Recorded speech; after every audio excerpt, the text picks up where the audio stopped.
As many undoubtedly are aware, the Seventh-day Adventist Church is presently involved in a discussion on the issue of women's ordination to pastoral leadership.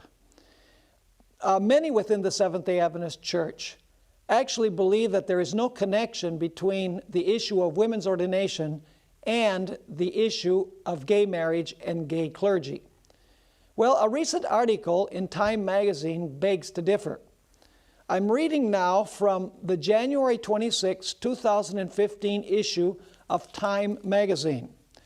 I'm reading from an article that is titled "A Change of Heart," and the subtitle reads, "Inside the Evangelical War Over Gay Marriage." The article is written by Elizabeth Diaz.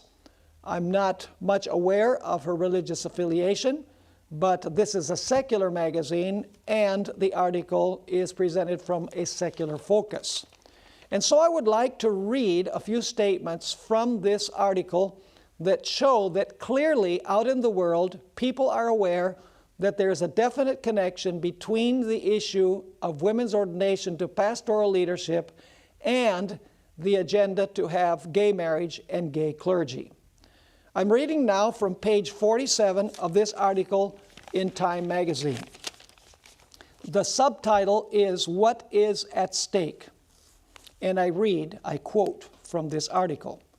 "For many evangelicals, the marriage debate isn't really about marriage or families or sex. It is about the Bible itself, and that makes many evangelicals all the more uncompromising. The roots of the conflict are deeply theological." This is a significant statement, particularly because many in the church today are saying that there really is no theological basis for this discussion, that the issue has to do with ecclesiology and not theology. The author of this article clearly sees that this is a theological issue. I continue reading. This is once again, Elizabeth Diaz. "Evangelical faith prizes the Bible's authority, and that has meant a core commitment to biblical inerrancy, the belief that the words of the Bible are without error.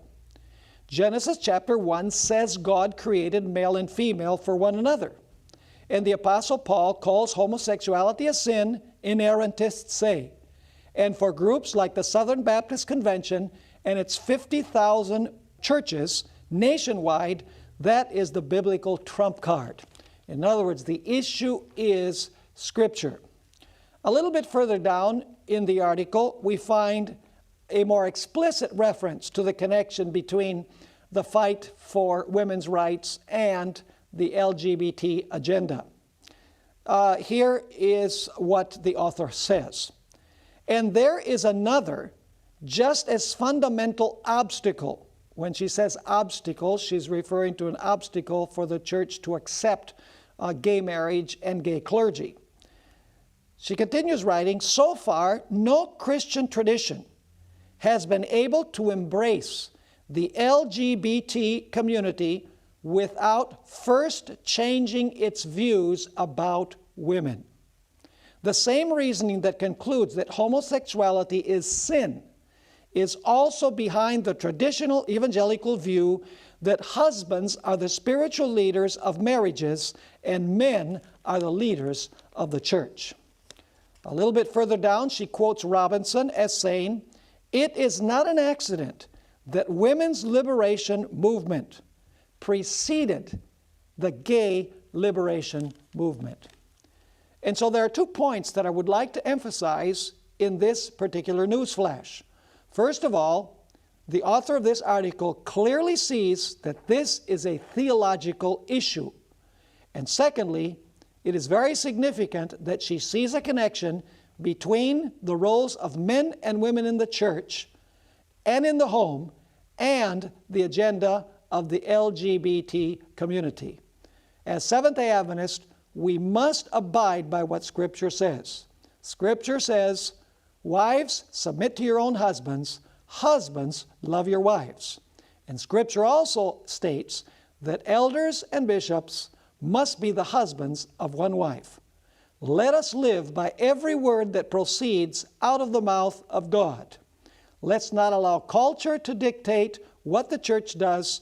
Let's take what God says and apply it in our church.